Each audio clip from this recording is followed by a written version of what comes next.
Alhamdulillahi Rabbil Alamin. Salatu wassalamu ala nabiyina Muhammad wa ala alihi wa sahbihi ajma'in. Assalamu alaikum wa rahmatullahi wa barakatuh.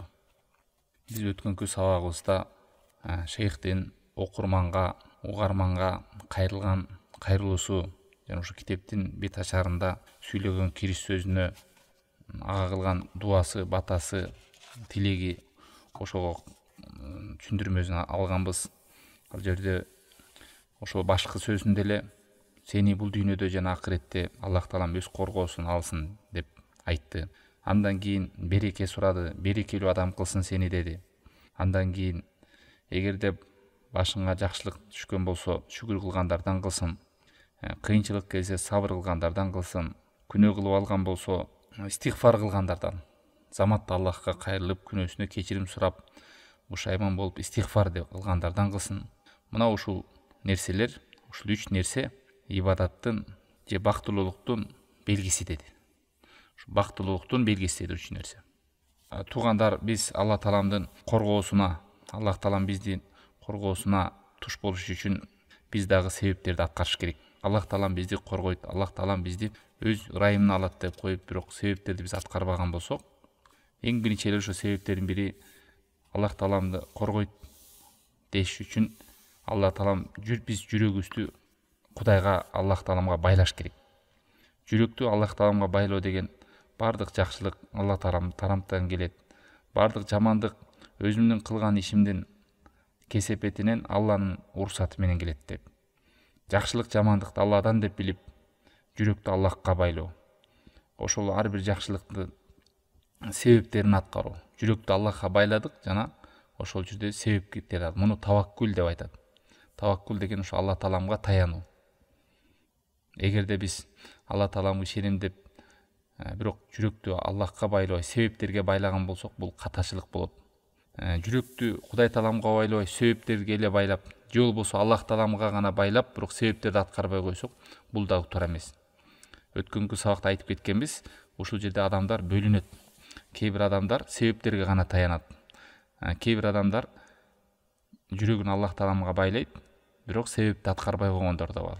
Ушул эки тарамак, эки багыттагы тең адамдар ката кылгандар. Туурасы кандай? Чын жүрөктөн Аллах Тааламга таянып, жүрөктү Аллах Тааламга байлап, ошол эле учурда себептерди да аткарыш керек. Мына ошондо таваккул деген туура болот. Эгер Аллах Таалам берет деп, Кудай Тааламга жүрөгүмдү байладым деп, бирок себептерди аткарбай койсо, бул дагы ката. Анан себептерге гана таянып алгандар бар. Мисалы, акчага, бийликке, ден соолугуна, тажрыйбасына, ошол кылып аткан ишине, ошол себепке таянып алгандыктан, жүрөгүн Кудайга байлабагандыктан, кээ бир адамдар ошол себептен үзүлүп калат да кайсы бир учурда. Кээде иши болбой калат, же болбосо акчасы жок болуп калат. Мына ошол кезде ал адам кайгыга түшүп, депрессия болуп, ошонун артынан ооруп калгандар бар, жүрөгү ооруп калат. Эмнеге? Себеби дегенде ошол себепти Алла Тааламдан деп билген эмес. Ана ошого байланып калган жүрөгү. Ошон үчүн кээ бир адамдар жумуштан айдалып кетсе, жашоосу токтоп калгандай болот. Мусулман, момун адам кандай абал болбосун, эгер ал себептер токтоп калса да аны Аллахтан деп билет, ал нерседе бир жакшылык бар экенин билет, кайгырбайт ал нерсеге. Болуп калса жакшы шүгүр кылат, кыйынчылык болуп калса сабыр кылат. Ошондой кылып жүрөгүн Алла Тааламга байлагандар бар. Биз ошондойлордон болуш керек.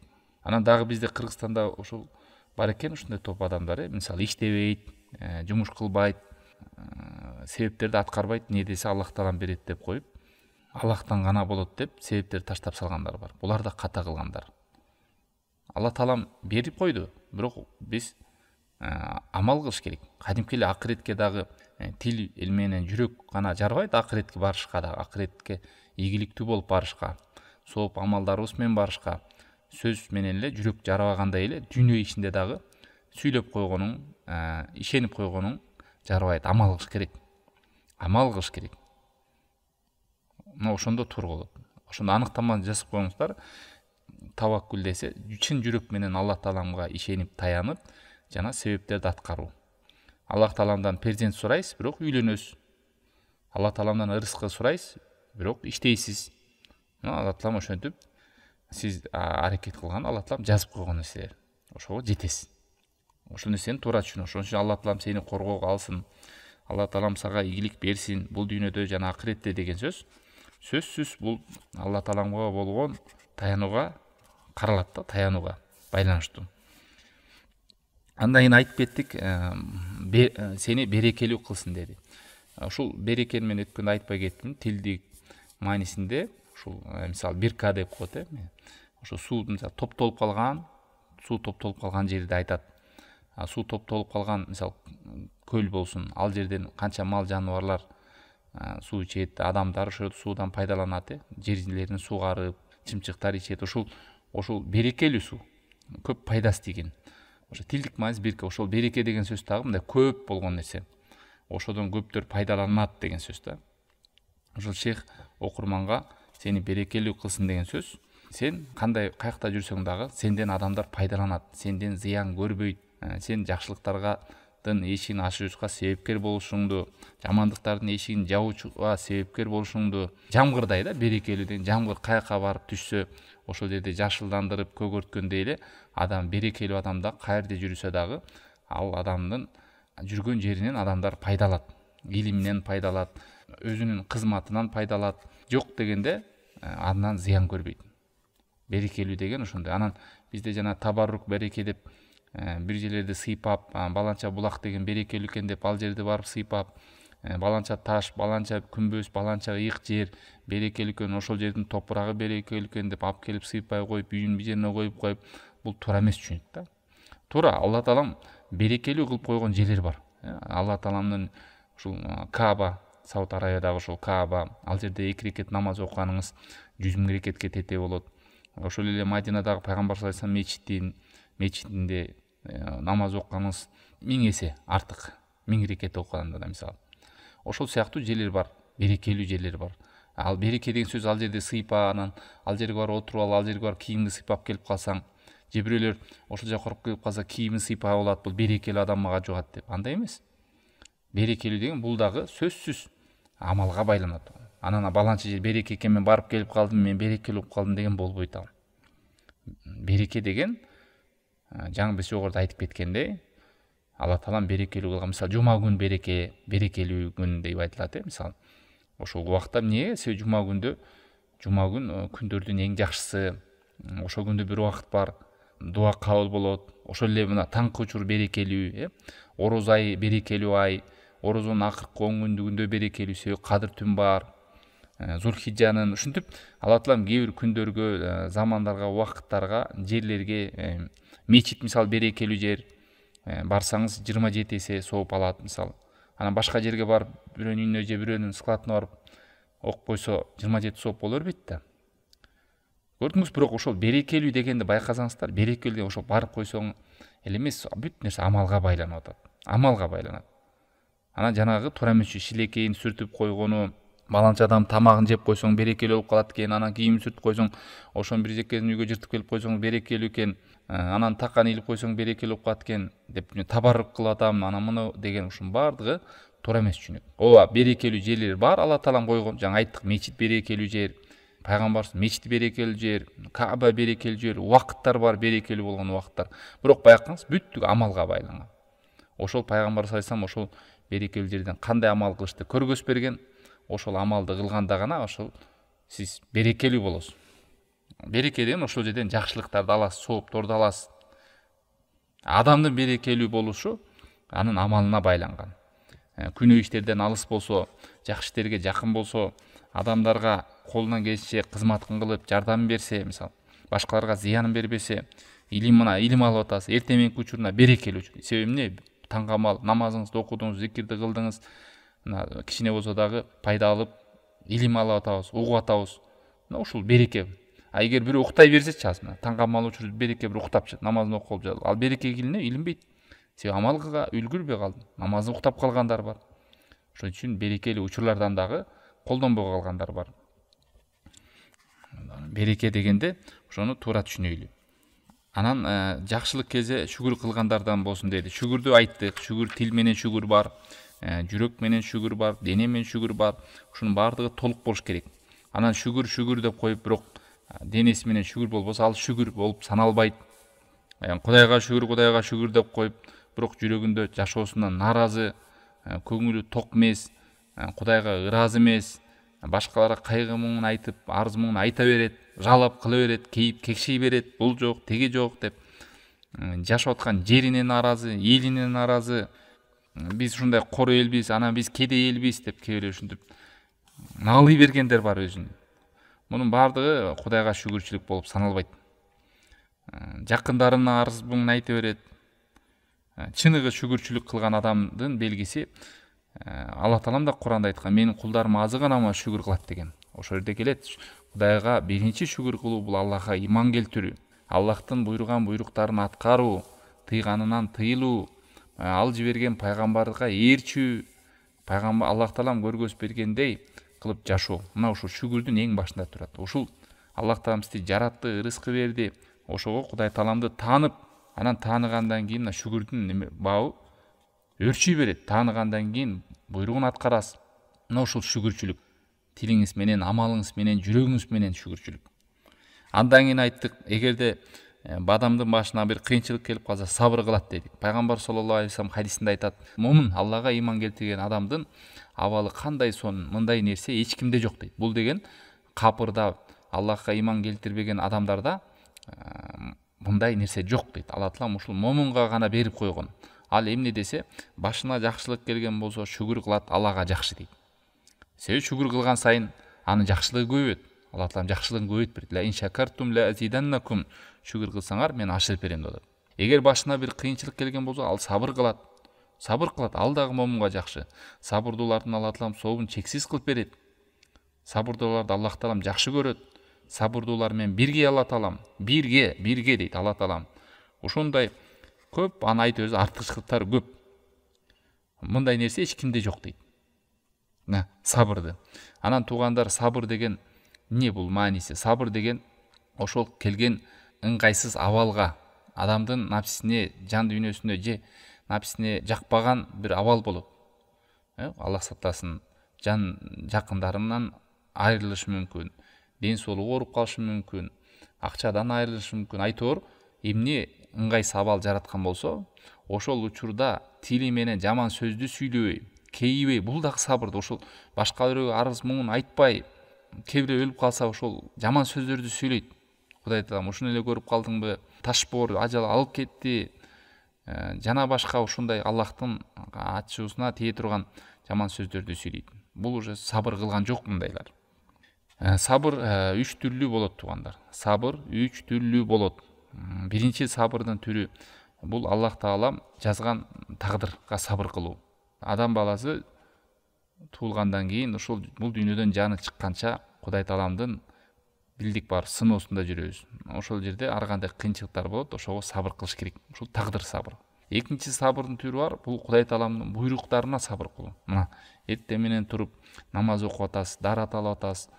Кээ бир күндөрү ошол кылып аткан ибадатыңызга дагы ошого да сабыр керек. Ошол чыдап күн сууктарда мечитке барып калат. Уйкусу келейин деп атса, намаз учурунда окуйт. Канча буйруктар бар, Кудай Таалам буйруктары. Ошолорду да аткарууга сабыр керек экен. Жана ошондой эле Кудай Таалам тыйган нерселерден да тыйылыш үчүн да сабыр керек. Буга да сабыр керек. Алла Таалам арам кылган нерселер бар. Бат эле ойлойсуң, кредит ала калып байып кетсе болот, иш кыла калсам болот деп. Канча арам нерселер бар. Ошого адамдын шахваты, каалоосу тартышы да мүмкүн. Бирок ошол Кудай Таалам ошол нерсени тыйып койду деп, Алла Тааламдын тыйганынан тыйылуу, сиз сабыр кыласыз ушуну жасабоого. Мына ошо сабырды ушундай түшүнөлү, 3кө бөлүнөт.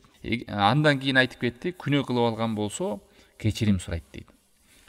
Күнөө кылып алган болсо кечирим сурайт. Мына ушул 3 нерсе бактылуулуктун белгиси. Сизде ушул нерселер боло турган болсо, биле бериңиз, анда бактылуулуктун негизги нерселер бизде бар экен деп Кудай Тааламга шүгүр кыласыз. Эгер адам бир күнөө иш кылып алса, кош көңүл кайдыгер болуп эле жүрө берген болсо, анда Аллах сактасын, бул кайдыгерлик. Момун адам бир күнөө иш кылган болсо, бушайман болуп кечирим сурап Аллах Тааламдан истигфар кылат. Эгерде күнөөсүнө кечирим сурабай жүрө бере турган болсо, анда жүрөгүндө кара точкалар көбөйүп жүрөк кап кара болуп калат деп келет. Кап кара болгондон кийин жакшылыкты жакшылык экенин билбей калат, жамандыкты жамандык экенин билбей калат. Акыры барып жакшылыкты жаман деп көрүп, жамандыкты жакшы деп көрүп калат. Ошон үчүн кээ бир адамдарды байкайсыздар, күнөөнүн үстүндө, жамандыктын үстүндө жүрө бергендер керек болсо жакшы сөздү укканда уга албайт, ачуусу келип кетет. Анан жаман нерселерди сүйлөшкөндө кошулуп, көңүлү ачылып, жайылып калат да. Ошол жүрөк оодарылып, жүрөк карайып кеткенде кылып аткан күнөө иштерге тобо кылбаса, акыры барып туруп ушу жаман нерсени жакшы көрүнүп, жакшы нерсе жаман көрүнүп, ошентип жакшы адамдарды жаман көрүп, жаман адамдарды жакшы көрүп, тетири болуп калат, Алла сактасын. Туугандар, биз дагы деле андан кийин ошо тобо кылат деп айтып калдык. Тобо кылат, истигфар кылат. Истигфар деген сөз ошол Аллах мени кечире көр, астагфирулла, кантип ушуну кылып алдым деп адам бушайман болуп өкүнүп, анан ушул нерсеге экинчи кайтып барбайын деп өкүнүп, ошол нерсени таштап, ошол нерсени айтат да. Истигфар, тобо деген. Эгер бирөөгө зулум кыла алган болсо, андан кечирим сурайт. Бирөөнүн акчасын тартып алган болсо, акчасын кайтарып берет. Мына ошондой да. Атайлап кылып албайт, адамдык кылып, кээде өзүн башкара албай тура эмес кылып алып, ошол мойнуна алып, анан жасайт. Тобонун шарттары бар. Тобонун шарттары ошол ишти таштоо, жаман ишти билгенден кийин ага кайтып барбоо, бекем чечим кабыл алып, бели менен ошого алдыга умтулуу, жана ошол кылып аткан таштаган нерсесин Аллах үчүн таштоо. Ушул өтө важный нерсе, туугандар. Аллах үчүн таштоо. Башка бирөөдөн корккондугу үчүн эмес, же бирөөдөн уялгандыгы үчүн эмес, же бирөөдөн сүрдөңүнүп, кандай дейли, же жашоодон бир максат, жашоодон бир ийгиликке жетиш үчүн эмес, бийликке же мансапка кандай бир ошондой бир корыстный цель деп кой, бир нерсени көздөбөш керек да. Ошону Кудай Таалам буйруптур, мен аткарайын. Кудай Таалам тыйган экен, ошон үчүн мен тыйылып атам. Бул күнөө экен, мен күнөө жасалат экен деп таштаса, ошого сооп алат. Күнө мисалдап да кеттик, мисалдап да кеттик ошону. Ким эсинде бар болсо билет. Кээ бир адамдар күнөө ишти таштаса дагы сооп албай калат. Себеби дегенде ал максаты Кудай Тааламдан корккондугунан эмес, ошол туугандарынан сөзүнөн корккондугунан. Кой, жаман деп айтпасынчы мени деп таштап коюшу мүмкүн. Ошо туугандардын ыраазылыгын алат, болду. Анан барып кийин деле кайра туугандардан наразы болот. Себеби Кудай үчүн таштаган жок. Аллах үчүн таштаганда Аллах да разы болот, туугандары да, жакындары да разы болот. Биз дагы да болсо немеде жүрөбүз, кириш сөздө. Анан айтып кеттик, ушундай кыйынчылык келгенде шайтандын бир куралдары бар экен. Ошон шайтандын бир куралдары бар. Адамды ушундай кылып азгырат. Бир кыйынчылык келгенде, мына сен жаман адамсың. Сен Кудай Тааламдын назарынан кетип калган адамсың. Сен күнөөкөр адамсың. Сен деп жаман адам кылып, адам өзүн жаман көрүп, жек көрүп, Кудайдан үмүтүн үзүп, жакшылыкты аткарууга мен татыксызмын деп, кээ бир адамдын ушун жанын кыйып салгандар, баласы калтасын. Мына шайтандын максаты орундалат ушул жерден. Канча деген адамдар ушун жанын кыйып салат. Жашоодон түңүлүп калат. Жашоодон үмүтүн үзүп салат. Ошол жашоодо болгон кыйынчылыктарга болгон мамилесин билбеген. Кыйынчылыктар келгенде адам кандай мамиле жасаш керек? Кандай абалда болуш керек? Ошону түшүнбөгөндүктөн кээ бир адамдар ошо шайтандын азгырысына багынып берип коет дагы, туура эмес кадамдар жасап салат. Кээ бир учурда жакшылык кылып жүргөн намаздарды таштап салышы мүмкүн, кыйынчылык келди деп. Себеби кайгы салуу бул шайтандын куралдарынан. Үмүттү Кудайдан үзбөш керек, үзбөш керек. Мына өзүңүздөр көрүп атабыз, кээ бир адамдар бай, кээ бир адамдар кедей, кээ бир адамдар ооруп жатат, кээ бир адамдар вообще оорубайт. Мунун баардыгы Алла Тааламдын жазып койгон нерселер. Муну эгер ушул жерде бай адамдагы байлыгынын зекетин берип, Кудайга шүгүр кылып, кедей кембагалдар жардам берсе, анда да жакшылык бар. Кедей адам ошол кедейлигине нааразы болбой, капаланбай, башкалардан колун сурап, кайрчу болуп кетпей, жашоосунан түңүлүп калбай, өзүн төмөн кылып адамдардын арасында жүдөбөй антпесе, анда ошондой кадамга түшүп кетсе, ал дагы туура эмес абалда. Наоборот, ошого сабыр кылып, Алла Таала мени ушу менен сынып атат, мени ушунун артында ушундай кыйынчылык менен күнөөм кечирилип атат. Кудай Таалам алдында даражам көтөрүлөт. Керек болсо кичинекей тикенек да кирсе адамдын күнөөсүн кечирет экен деген.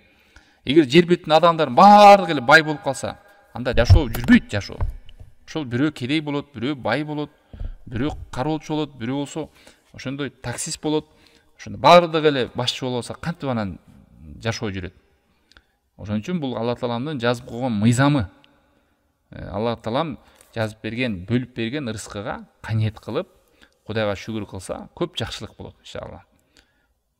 Анан дагы бул белгилүү нерсе, адамдын мүлкү, жоопкерчилиги канча аз болсо, бул дүйнөдө ошончолук сурагы жеңил болот. Ошон үчүн кедейлер биринчи кирет бейишке деп келет. Ошон үчүн бир кыйынчылык келип калса, өзүңүздү таштап чөгүп кетпеңиз, шайтанга курал болуп калбаңыз. Себеби деген шайтандын ошол куралы Алла Тааламдан үмүттү үздүрүш керек. Үмүттү үздүрүш керек. Адам үмүтүн үзгөндө эмне коркунуч бар? Үмүт үзгөндөн Кудайга кайрылбай калат, тобо кылбайт. Ошентип кээ бирөө алкаш болуп кетет, Алла сактасын. Кээ бирөө болсо наркоман болуп кетет. Кээ бирөө болсо бандит болуп кетет. Үмүт үзгөндө. Ошон үчүн таң калып карайсың да, кантип колу барды ушул нерсеге деп. Кантип жазап жүрөт ушул күнөөлөрдү деп. Ошон жүрөгү мерез болуп калат дагы, жашоодон түңүлүп, адамдын акылына сыйбаган кадамдар жасап калат. Эгерде адам жакшылык келсе шүгүр кылып жүргөн болсо, кыйынчылык келсе сабыр кылып, ошол сабыр деген сөз ошодон жаңы айтып кеткендей кылып, Кудай Тааламдан жакшылыкты үмүт кылып, ошодон соопту үмүт кылып, күнүнүн кечирилишин үмүт кылып Кудай Таалам жүрсө, ал нерседен болгон кыйынчылыктардан керек болсо рахат алат Алла Таалам. Канча келет ушундай окуулар. Көзү сокур адамдар бар, укпаган, кол иштебеген, бут иштебеген адамдар бар. Кудай Тааламга рахматын айтып, ыраазычылык айткандар бар. Ал эми ден соолугу үчүн көзү көргөн, кулагы уккан, колунда байлыгы турса дагы жашоодон наразы болуп, кейип кегишип, анын жанында бир аз отурсаң, бооруң ачып кетет да. Бул жүрөктүн кедейлиги да. Жүрөк кедей болгондо ушундай канчалык келсе дагы ал нерсени көрбөй калат. Эгерде сизде жүрөк шүгүр кылган жүрөк болсо, сабыр кылган болсоңуз, күнөөлөргө истигфар кылган болсоңуз, анда ошол бактылуулуктун сыпаттары бар экен.